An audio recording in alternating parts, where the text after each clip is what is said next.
الطاقة الانفجارية اتاك بامب. ليش انفجارية؟ تعالوا خل اسولف فيكم. ليش سميت هذه الطاقة انفجارية مثل ما قلت في بادئ الفيديو؟ لأن تحتوي على 3000 ملغرام من السترولين، إضافة إلى ذلك 1600 ملغرام من البيتا ألانين، وآخرا اللي هو محبوب اللاعبين الكافيين 200 ملغرام.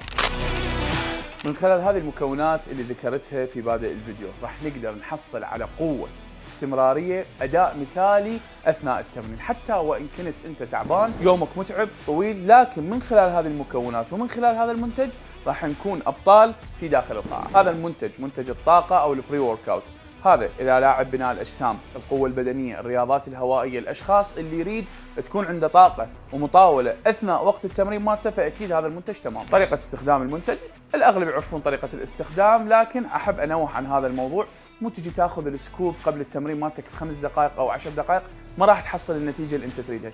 يفضل 30 إلى 45 دقيقة قبل تمرينك حتى يتم الامتصاص بشكل كامل والطاقة الانفجارية تكون بداخل القاعة. المعرف لا يعرف، لكن لزيادة الاطمئنان أكثر تم وضع اسم شركة ميرياس جروب واللوجو الخاص بها على العلبة، بالإضافة إلى ذلك مكتوب باللغة العربية ميرياس جروب الوكيل الرسمي في العراق، حتى تطمئنون أكثر من تاخذون من منتجاتنا.